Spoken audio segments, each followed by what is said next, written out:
I woke up to the sound of Jessica humming downstairs, the faint aroma of coffee drifting up the staircase. It was one of those rare mornings when I felt like life had lined up perfectly. A steady job, a comfortable house, and a beautiful wife who still looked at me like I was her favorite book. Or at least I thought she did. Sliding out of bed, I went through my usual routine. Shower, shave, then a glance at my phone to scroll through emails. My boss had sent another slew of tasks for the week, but none of it fazed me. I was used to the grind and, frankly, I liked the predictability of it. Downstairs, Jessica stood by the sink, stirring something in a pot. She was wearing that light blue sundress I liked, the one with the tiny daisies printed on it. But what caught my attention was her makeup, fresh and deliberate, the kind she usually saved for dinners out or parties. "Good morning," I said, kissing her on the cheek. "You look nice." Her smile flickered, just for a second, before returning to its full wattage. "Thanks, honey. I thought I'd make something special today."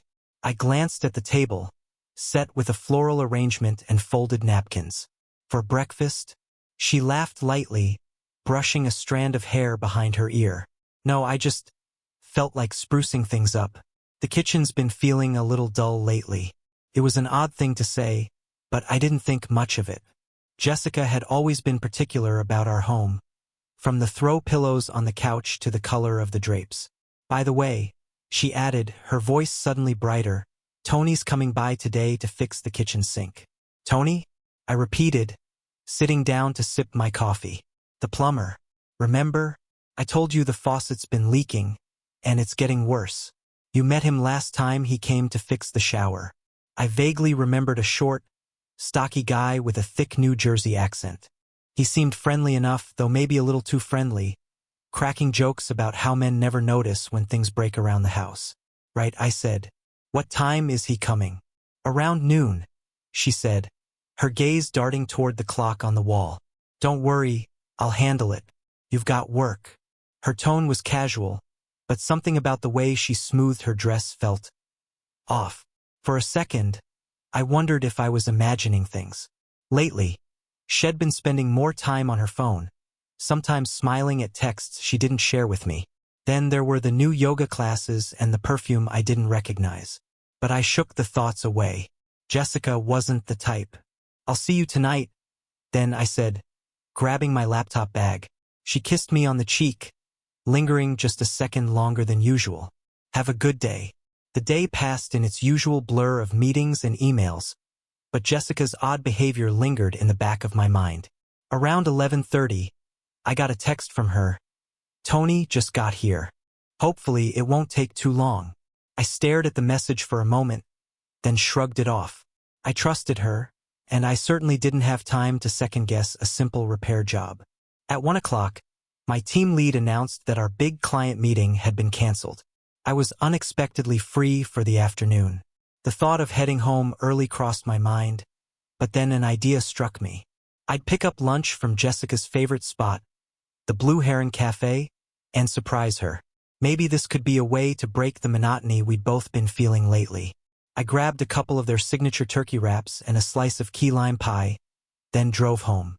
When I pulled into the driveway, the first thing I noticed was Jessica's car parked neatly in its usual spot. The second thing was the plumber's van, a white vehicle with Ramirez Plumbing Company scrawled on the side in bold blue letters. "Still here," I muttered to myself, grabbing the food bags. As I approached the front door, I noticed it was slightly ajar. A sliver of doubt crept into my mind, but I brushed it off. Maybe they needed better ventilation for whatever repair they were doing. I stepped inside, expecting to hear the clang of tools or Jessica chatting about home decor. But instead, the house was eerily quiet. "Too quiet. Jess?" I called out, setting the bags on the kitchen counter. No response. I walked through the kitchen, noting the toolbox sitting by the sink. A quick glance told me the faucet was still leaking. My stomach tightened as I made my way upstairs. Halfway up, I heard it. Muffled voices, a mix of laughter and something else. My heart raced as I approached the bedroom door, which was cracked open just enough to see inside. And there they were. Jessica, her sundress crumpled on the floor, tangled in the sheets with Tony, whose shirtless frame was sprawled across our bed. My bed. For a moment, I couldn't move. My brain refused to process what my eyes were seeing. Then, as if on autopilot, I pushed the door open. "Are you kidding me?" Jessica's head snapped around, her face flushing a deep red. Tony scrambled to cover himself, stammering something incoherent. "Mark," Jessica gasped, clutching the sheets to her chest. "It's not what it looks like." I laughed bitterly, the sound foreign and hollow. "Really? Because it looks like my wife is screwing the plumber while I'm at work." "Man, Tony started, but I cut him off. "Don't you even think about talking to me right now," I said, my voice low and venomous. Jessica burst into tears, her words spilling out in a desperate rush. "Mark, I'm so sorry. I didn't mean for this to happen." "You didn't mean for this to happen?" I shouted, stepping closer. "What, you tripped and fell into bed with him?" Tony edged toward the door, clutching his jeans. "Look, man, I'll just go." "You're not going anywhere," I said, blocking his path. My fists clenched at my sides, every muscle in my body begging me to hit him, but I didn't. "Not yet." Jessica sobbed harder, covering her face with her hands. "Mark, please, let me explain." But I didn't want to hear it. "Not yet." I turned back to Tony, my voice ice cold. "You've got 30 seconds to get out of my house before I make you regret ever stepping foot in here." He didn't need to be told twice. The slam of the front door echoed through the house as Tony bolted out. I stood in the bedroom, every nerve ending in my body on fire, staring at Jessica, who sat on the bed clutching the sheets around her. The silence between us was deafening, broken only by her sniffles and the faint hum of the air conditioner. She began, her voice barely a whisper. I held up a hand. Don't even start with some half-baked excuse." Her face crumpled, fresh tears spilling down her cheeks. "Mark, I'm sorry. I don't know what I was thinking." I laughed, a bitter, hollow sound that didn't feel like my own. "Oh, I think you knew exactly what you were thinking. So let's hear it. Was it just fun? Or was this some kind of midlife crisis thing?"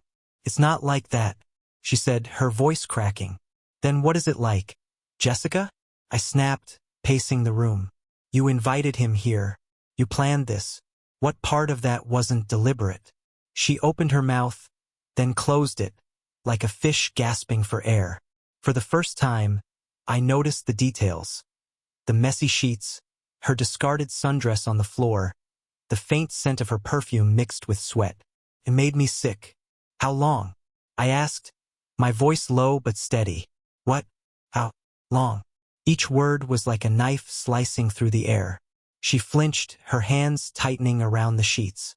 This was the first time. I stared at her, trying to read her face, searching for any sign of truth. "And I'm just supposed to believe that? After what I just walked in on?" "It's the truth," she sobbed, shaking her head. "I swear, Mark, I don't know why I did it. I wasn't thinking straight. I wanted to scream, to throw something, but all I could do was stand there, feeling the weight of her betrayal pressing down on me like a stone." "You weren't thinking straight?" I repeated. "Do you even hear yourself right now?" She reached out, as if to touch me, but I stepped back. The sight of her bare hand reaching toward me felt like salt in an open wound. "Don't," I said, my voice trembling. "Just don't." I stormed out of the bedroom and down the stairs, needing space, air, anything to dull the sharp edge of my rage. The kitchen was still as I'd left it, the lunch I'd brought sitting untouched on the counter. The sight of it, my small attempt at kindness, made my chest tighten.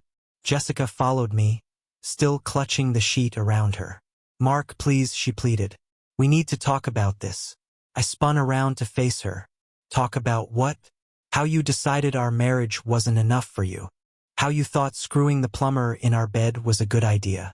"It wasn't like that," she cried. "Then what was it like?" I shouted. "Because from where I'm standing, it looks pretty damn simple." She collapsed onto one of the kitchen chairs, burying her face in her hands. "I don't know," she said, her voice muffled. "I've been feeling lost, lonely. You're always working, and I feel like we've been drifting apart." I stared at her, the weight of her words settling in my chest. Part of me wanted to lash out, to tell her that being lonely wasn't an excuse to betray me.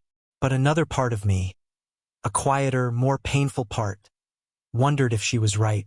Had I been neglecting her? I didn't mean for it to happen. She continued, her voice trembling. He was here and we were talking and it just happened. It just happened.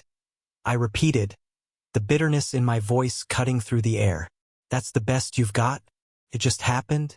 She looked up at me, her eyes red and swollen. I know I messed up. I know I hurt you. But please, Mark, I love you. I don't want to lose you. I turned away, my fists clenched at my sides. The love she was talking about felt distant now, buried beneath layers of anger and betrayal. The rest of the afternoon passed in a blur. Jessica stayed downstairs, giving me space, while I sat in my office, staring blankly at my computer screen.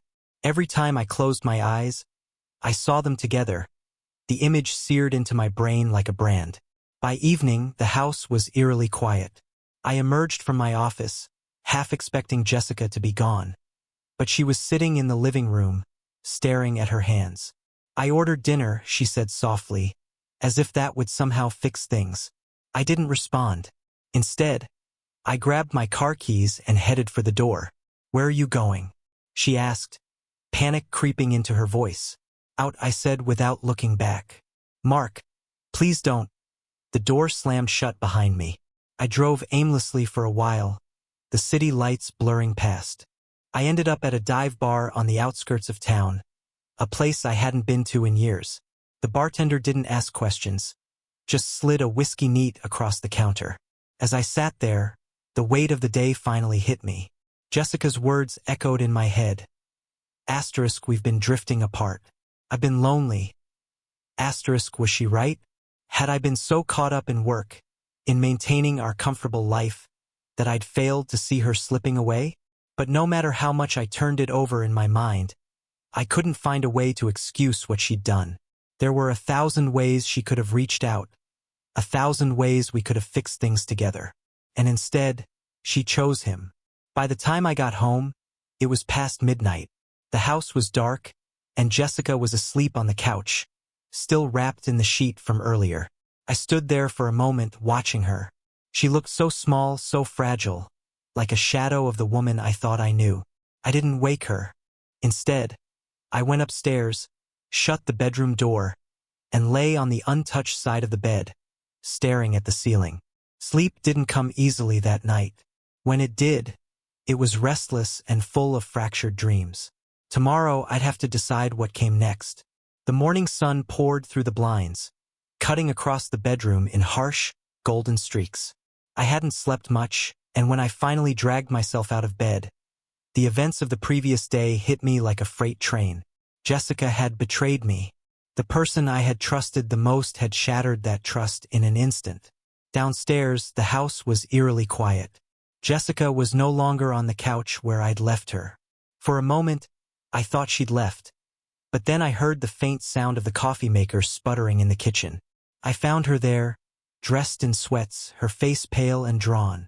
She was staring at a mug of coffee like it might hold the answers to all her problems. When she saw me, she stood up quickly. "Good morning," she said, her voice tentative. I didn't respond, walking past her to pour myself a cup of coffee. The silence stretched between us like an ocean. "Mark," she said softly, "we need to talk." "Do we?" I asked, my tone flat. "Yes," she said, stepping closer. "You didn't let me explain yesterday." I turned to face her, leaning against the counter. "Fine. Explain. Tell me what possible reason you could have for sleeping with him in our bed." She winced, her eyes filling with tears. "I told you I've been feeling lonely. You've been so busy with work. And I just..." Her voice trailed off. "You just what?" I snapped. "Needed attention? Validation? And Tony, the plumber of all people, was your solution?" "It wasn't like that," she cried. "I didn't plan it. It just happened." "Stop saying that," I said, my voice rising. "Nothing just happens, Jessica. You made a choice. You made 100 choices that led to this. Don't act like it was some accident." She started sobbing, and for a second, I felt a pang of guilt. But then I remembered the image of them in bed, and the guilt turned to anger. The rest of the day passed in a haze. I couldn't focus on anything. Not work. Not the pile of laundry I'd meant to tackle. Not even the stack of bills on the counter. All I could think about was Jessica and Tony, and the way everything I thought I knew about my life had been turned upside down. Jessica spent most of the day upstairs. Occasionally, I'd hear her moving around, but she didn't try to talk to me again. I wasn't sure if that was a relief or another twist of the knife. By the evening, I couldn't stand the silence anymore. I needed answers, real ones, not the vague excuses Jessica had been giving me. Jessica, I called up the stairs. After a moment, she appeared at the top, her face pale and puffy from crying. What? Come down here. We're talking. Now. She hesitated, then slowly made her way down. We sat in the living room, the tension between us thick enough to cut with a knife. Start from the beginning, I said, my voice hard. I want to know everything. How long have you known him? What led to this? And don't lie to me. She took a deep breath, her hands twisting in her lap. I've known Tony for a few months. He's been here a couple of times for repairs. We started talking. He's easy to talk to, and I guess I felt comfortable around him. I clenched my jaw, my hands curling into fists. Comfortable enough to sleep with him? Her eyes filled with tears again. I didn't mean for it to go that far. Yesterday, after he finished the repairs, we started talking, and then she trailed off, looking away. And then what? Depressed. She hesitated, then said, he kissed me. I didn't stop him, and one thing led to another. I laughed bitterly. One thing led to another. You keep saying that like you didn't have a choice. Like you're just some passive victim in all of this. I know I messed up, she said, her voice trembling. I hate myself for what I did. But I love you, Mark. I don't want to lose you. Love? I said, my voice dripping with sarcasm. You don't betray someone you love, Jessica. You don't destroy everything you've built with them for a meaningless fling. It wasn't meaningless, she said softly, then immediately seemed to regret the words. I froze, my mind racing. What did you just say? I mean, you said it wasn't meaningless, I interrupted, my voice rising. So what does that mean, Jessica? Do you have feelings for him? She looked down, her silence speaking volumes. The weight of her words, or lack thereof, hit me like a punch to the gut. This wasn't just a mistake. It was a betrayal on a deeper level, one that I wasn't sure I could come back from. I stood up, pacing the room. Do you have any idea what you've done to me?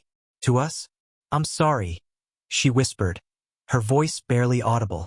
Sorry doesn't fix this, I said, my voice shaking. Sorry doesn't erase the image of you and him in our bed. Sorry doesn't make me trust you again. Tears streamed down her face, but I couldn't bring myself to comfort her. I didn't even know if I wanted to. I think you should stay with your sister for a while, I said finally, my voice cold. Her head snapped up, her eyes wide. What? No, Mark, please. We can work through this. I need space, I said, my tone firm. I can't even look at you right now without wanting to throw something. So please just go. She hesitated, then nodded slowly. Okay, if that's what you need. An hour later, she was gone, and the house felt emptier than ever. I sat on the couch, staring at the wall, wondering how everything had gone so wrong so quickly. Part of me wanted to call someone. My best friend, my brother, anyone who could help me make sense of this mess. But I couldn't bring myself to say the words out loud. My wife cheated on me. It was too raw, too humiliating. As the night wore on, I found myself scrolling through Jessica's social media, looking for clues I might have missed. Had there been signs? Posts? Comments from Tony? Nothing stood out, but the more I looked, the more questions I had. Who was this man? What did he have that I didn't? And most importantly, was this really the first time? The doubt gnawed at me, pulling me deeper into a spiral of anger and paranoia. I wasn't sure where this road would lead, but I knew one thing for certain. I wasn't going to let Jessica off the hook that easily. The morning after Jessica left was heavy, the silence in the house stretching into something oppressive. I shuffled through my routine mechanically.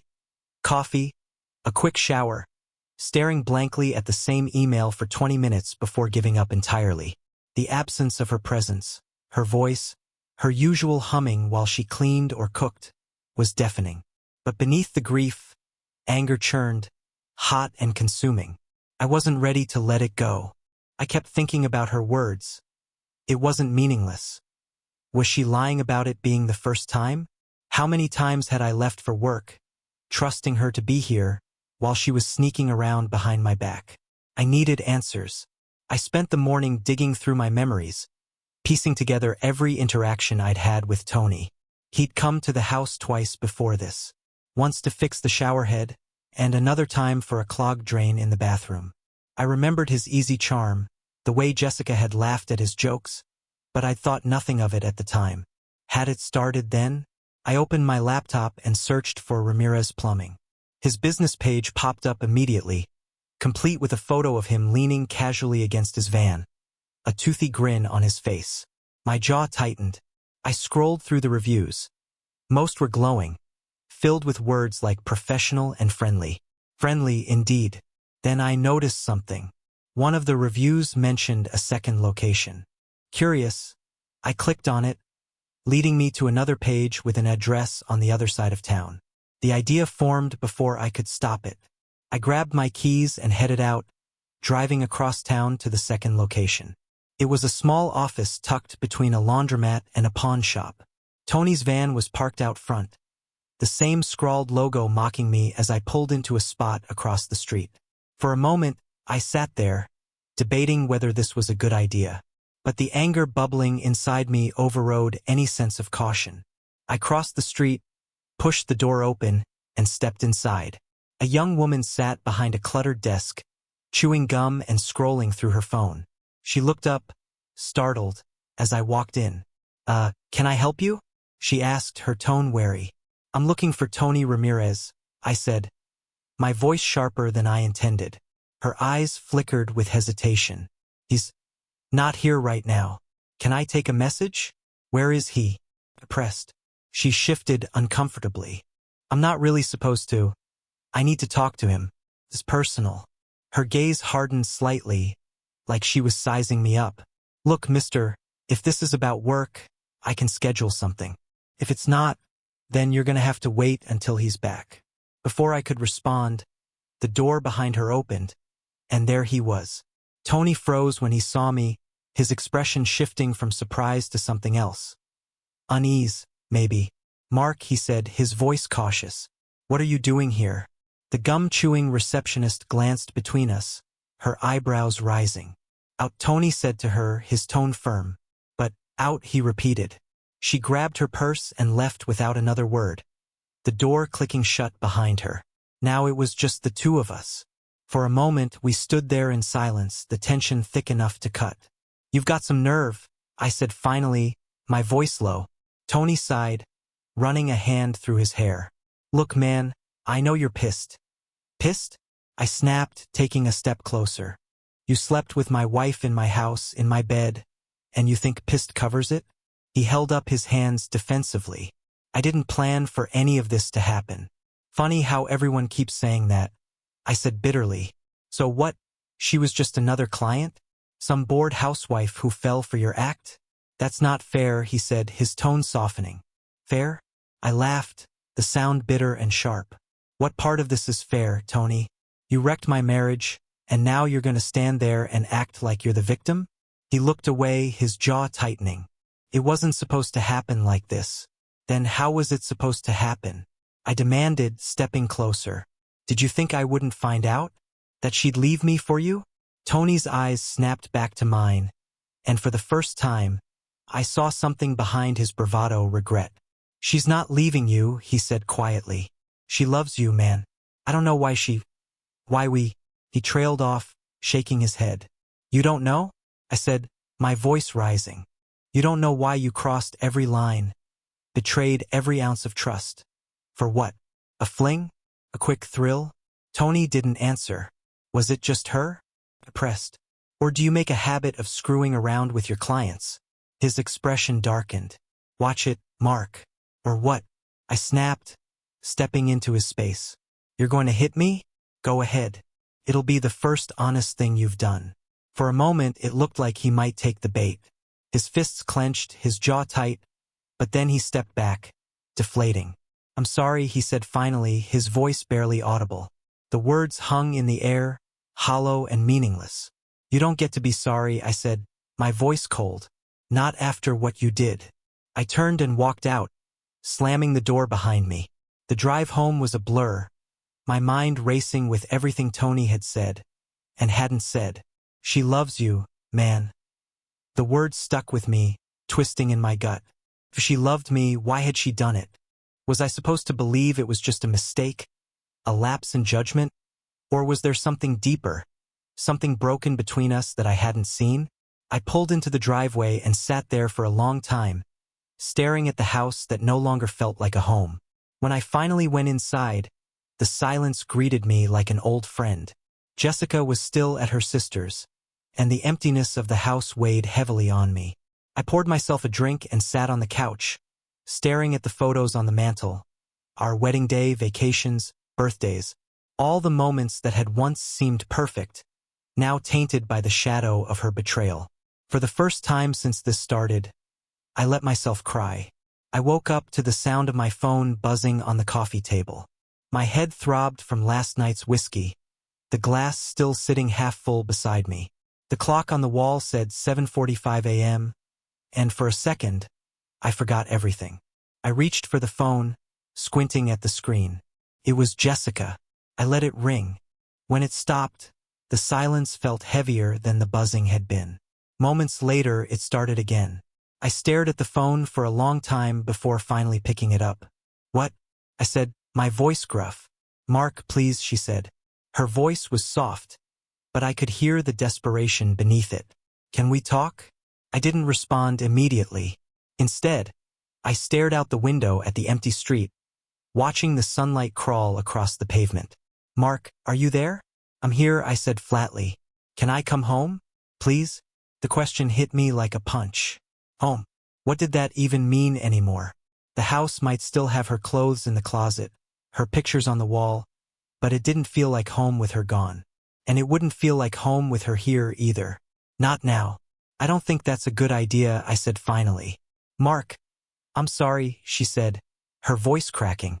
"I don't know how many times I can say it, but I am. I made a terrible mistake, and I hate myself for it. But I love you, and I want to fix this. Please just give me a chance." Her words were frantic, tumbling over each other, but I couldn't tell if they were coming from her heart or just her guilt. "I need time, Jessica," I said, my voice tight. "I need space to figure out if there's anything left to fix." She was silent for a moment, and I could hear her trying to stifle a sob. "Okay," she said finally. "I'll give you time. But please, Mark, don't shut me out completely." "I have to go," I said, hanging up before she could respond. I spent the rest of the morning pacing the house, trying to shake the restlessness that had settled over me. Everywhere I turned, there were reminders of Jessica, her favorite mug on the counter, the blanket she always wrapped herself in on movie nights, the scent of her shampoo still lingering in the bathroom. By noon, I couldn't take it anymore. I grabbed my keys and headed out, not knowing where I was going, just knowing I needed to be somewhere else. I ended up at my brother Ryan's place. Ryan lived in a small but tidy apartment on the edge of town, and unlike me, he thrived on chaos. His door was barely open before he spotted me and grinned. "Marky Mark, what's up, man?" I stepped inside, the smell of takeout and laundry detergent hitting me all at once. "Got beer?" I asked. Ryan raised an eyebrow but didn't push. He disappeared into the kitchen, returning with 2 bottles and a cautious look on his face. "Something's up," he said, handing me a bottle. "You don't just drop by unannounced unless the world's ending." I took a long swig before answering. "Jessica cheated on me." The words felt foreign in my mouth, like they belonged to someone else's life. But they were mine now, and saying them out loud made them feel more real. Ryan's expression darkened. "What? Are you serious?" "Dead serious," I said. He sat down, his beer forgotten on the table. "With who?" "The plumber," I said bitterly. "Some guy named Tony." Ryan let out a low whistle. "Damn, man. That's—" "Yeah," I said, cutting him off. For a moment, neither of us spoke. Ryan was the kind of guy who thrived on banter and jokes, but he seemed to realize this wasn't the time. "What are you gonna do?" he asked finally. I shrugged. "I don't know. Part of me wants to forgive her, but another part of me, I don't think I can." "Look, I'm not gonna tell you what to do," Ryan said, leaning forward, "but if it were me, I'd make damn sure she earns it before I even consider letting her back in." Ryan's words stuck with me as I drove home later that evening. If Jessica wanted a second chance, she was going to have to prove she deserved it. But how could I ever trust her again? When I got home, there was a message waiting for me on the voicemail. "Mark, it's Tony. Look, man, I know I'm probably the last person you want to hear from, but I need to talk to you. There's something you should know." My stomach dropped. Something I should know? What could he possibly have to say that I didn't already know? I debated ignoring the message, but curiosity and anger got the better of me. I dialed his number, my hands trembling slightly as I held the phone to my ear. He picked up on the second ring. "Mark, make it quick," I said coldly. He hesitated. "I need you to know that it's over. Whatever Jessica and I had, it's done. I told her I'm not coming around anymore." "Congratulations," I said bitterly. "You finally did one decent thing." "Look, I'm not proud of what happened," he said. "But you need to know, she's not the only one who was struggling. You weren't around, man. She was hurting." My grip on the phone tightened. "Are you seriously trying to blame me for this?" "No," he said quickly. "That's not what I'm saying. I'm just saying, you both need to figure out what went wrong. Because if you don't, it's just gonna happen again with someone else." I didn't respond. Instead, I hung up and sat there, staring at the dark screen of my phone. His words echoed in my mind all night. You weren't around. She was hurting. Was he right? Had I been so caught up in work, in providing for us, that I'd stopped paying attention to what was happening in my own home? It didn't excuse what she'd done. Nothing ever would. But it made me wonder if saving our marriage was even possible, or if it was already too far gone.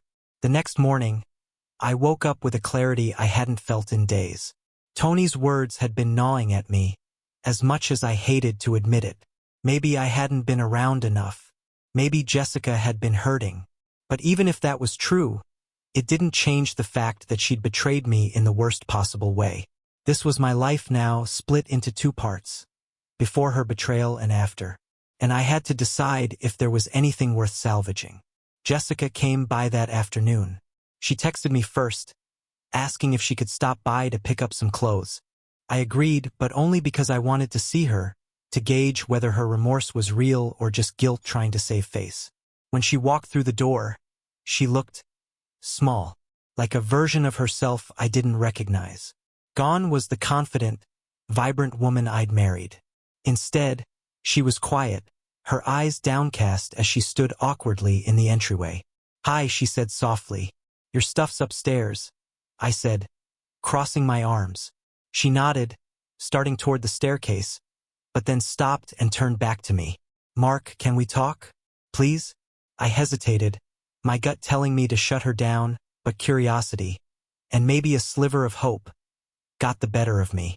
"Fine," I said, motioning toward the couch. We sat on opposite ends of the couch, the space between us feeling like a canyon. "I know you don't want to hear this," she began, her voice trembling, "but I need you to know how sorry I am. I hate myself for what I did. It was the worst mistake of my life." "Why'd you do it?" I asked, my voice flat.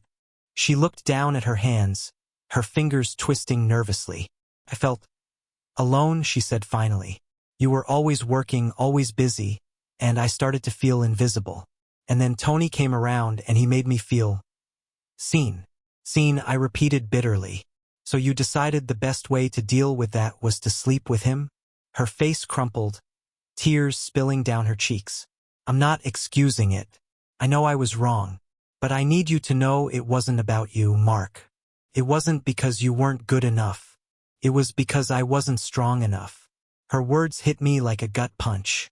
Part of me wanted to believe her, to let that small shred of hope grow into something more.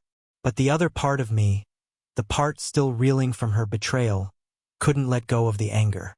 You broke us, Jessica, I said finally, my voice trembling. You took everything we built together and threw it away. How am I supposed to come back from that? How are we supposed to come back from that? I don't know, she admitted, her voice barely a whisper. But I want to try. I love you, Mark. I always have. And I'll do whatever it takes to earn back your trust. Trust? I laughed bitterly. Do you even realize what you're asking? Trust isn't something you can just glue back together after you've smashed it into a million pieces. She didn't respond, her shoulders shaking as she cried silently. After a long silence, I stood up. You should go. She looked up at me, her eyes wide and pleading. Mark, please, I need time, Jessica, I said firmly. If there's any chance of us fixing this, I need to figure out what that even looks like. And right now, I can't do that with you here. Her face crumpled again, but she nodded, standing up and wiping her tears. I'll go, she said softly. But please, Mark, don't give up on us. I didn't respond. That night, I sat on the couch, staring at the empty space where Jessica had been. Her words echoed in my mind. I'll do whatever it takes to earn back your trust. Could I give her that chance? Did I even want to? The thought of forgiving her felt impossible, like trying to rebuild a house from ashes. But the thought of letting her go, of walking away from everything we'd built, felt just as unbearable. Over the next few days, I started therapy. It wasn't something I'd ever considered before, but I needed help making sense of the mess my life had become. My therapist, Dr. Harris, was calm and steady, guiding me through my tangled thoughts with patience. Trust is like a vase, she said during one session. When it's shattered, you can try to piece it back together, but it will never look the same. The question you need to ask yourself is whether you're willing to live with the cracks. I thought about that for a long time. Jessica continued to reach out, sending me texts and voicemails, but I kept my distance. I needed to figure out what I wanted before I could face her again. Then, one evening, I found myself scrolling through old photos of us. Our honeymoon in Hawaii, a camping trip in Colorado, lazy Sunday mornings on the couch. In every picture, we looked so happy, so in love. I realized then that I didn't just miss her. I missed us, the version of us that existed before everything fell apart. A week later, I called her. When she answered, her voice was shaky, filled with hope and fear. Mark, we need to talk, I said. We met at a coffee shop, neutral ground. She looked nervous, her hands trembling slightly as she held her cup. I've been thinking a lot, I said, cutting straight to the point, and I've decided I'm willing to try. Her eyes filled with tears. Thank you, she whispered. But, I added firmly, this isn't going to be easy. You have to earn my trust back, Jessica. Every single bit of it. And I can't promise we'll ever get back to where we were. I'll do whatever it takes, she said, her voice steady. It wasn't a happy ending. Not yet. Rebuilding a marriage after betrayal is like walking through a minefield. Every step feels uncertain. Every move carries the risk of another explosion. But for the first time in weeks, I felt like I could breathe again. Like maybe, just maybe, there was a path forward. It would take time. It would take effort. And it would take a level of honesty and vulnerability we'd never had before. But I was willing to try. And so was she.